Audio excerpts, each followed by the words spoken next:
بسم اللہ الرحمن الرحیم۔ نماز کی شرائط سے مراد وہ چیزیں ہیں کہ جن کا نماز سے قبل پایا جانا ضروری ہے، اور ایک نمازی کے لیے نماز کا آغاز کرنے سے قبل ان چیزوں کو مکمل کر لینا انتہائی ضروری ہوتا ہے۔ نماز کی شرائط میں سے جو سب سے پہلی شرط ہے وہ طہارت ہے۔ طہارت میں بنیادی طور پر 3 چیزیں شامل ہیں: جگہ کا پاک ہونا، نمازی کے جسم کا پاک ہونا، اور نمازی کے کپڑوں کا پاک ہونا۔ جہاں تک جگہ کا تعلق ہے تو نبی کریم علیہ الصلاۃ والسلام نے ارشاد فرمایا، جعلت لی الارض مسجدا وطہورا، میرے لیے پوری روئے زمین کو سجدہ گاہ بھی بنا دیا گیا اور پاک کر دیا گیا۔ تو امت محمدیہ صلی اللہ علیہ وآلہ وسلم کو اللہ تعالیٰ نے یہ خاص فضیلت عطا فرمائی ہے کہ وہ زمین کے کسی بھی کونے میں وہ اللہ رب العزت کی عبادت کر سکتے ہیں۔ شرط یہ ہے کہ اس زمین کے ظاہری حصے پر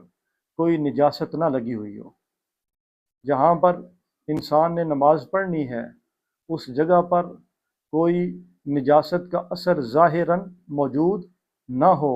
جہاں پر اس نے سجدہ کرنا ہے، جہاں پر اس نے نماز کے دوران کھڑے ہونا ہے، جہاں پر نماز کے دوران اس کے گھٹنوں نے لگنا ہے،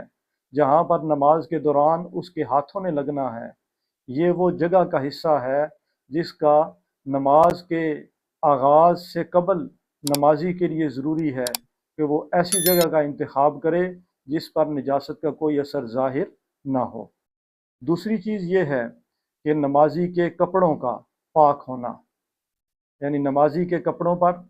نہ تو نجاست غلیظہ ہو اور نہ ہی نجاست خفیفہ لگی ہوئی ہو۔ ہاں، نجاست غلیظہ اگر 1 درم سے کم مقدار میں لگی ہوئی ہے، درم سے مراد یہ ہوتا ہے کہ اگر ہم اپنی ہتھیلی پر پانی ڈالیں تو جتنا پانی ہماری ہتھیلی کے اوپر رہ جائے گا تو اتنی مقدار یہ درم کی مقدار کہلائے گی۔ جیسا کہ آج کل سکہ ہوتا ہے، 5 روپے کا سکہ جو ہے یہ تقریباً 1 درم کے برابر ہے، تو اتنی مقدار سے کم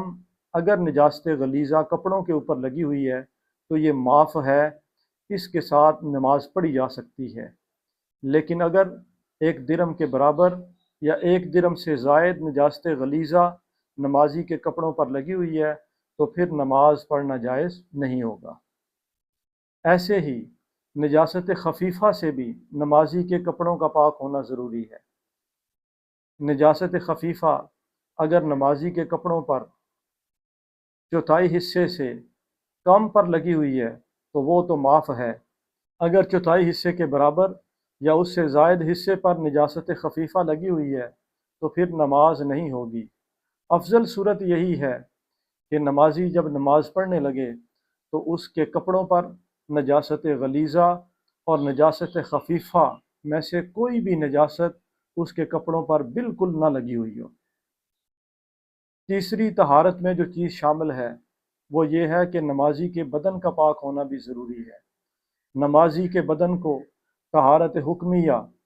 اور طہارت ظاہریہ یہ نمازی کے بدن کو حاصل ہو، وہ باوضو ہو، اس کا جسم پاک اور صاف ہو، یہ نماز کی شرائط میں سے سب سے پہلی شرط ہے۔ ایک مسئلہ اکثر لوگ یہ پوچھتے ہیں کہ گھر میں بیڈ روم کے اندر یا ڈرائنگ روم میں قالین نیچے بچھایا ہوا ہے اور اس پر چھوٹے بچے نے پیشاب کر دیا ہے تو کیا اب اس پر نماز پڑھ سکتے ہیں یا نہیں؟ تو اس صورتحال میں فقہائے کرام فرماتے ہیں کہ قالین کا وہ حصہ جہاں پر چھوٹے بچے نے پیشاب کیا ہے اس حصے پر تو نماز نہیں پڑھ سکتے، قالین کے دوسرے حصے پر دوسری سائڈ پر نماز پڑھ سکتے ہیں۔ ہاں، اگر کوئی اور جگہ دستیاب نہ ہو تو اس قالین کے اوپر جائے نماز اور مصلی بچھا کر اسی جگہ پر بھی نماز پڑھی جا سکتی ہے، اس میں کوئی حرج نہیں ہے۔ زمین یا اس کی جنس سے متعلقہ اگر کوئی چیز ہے اور اس پر نجاست لگی تھی، بعد میں دودھ سے نجاست خشک ہو گئی،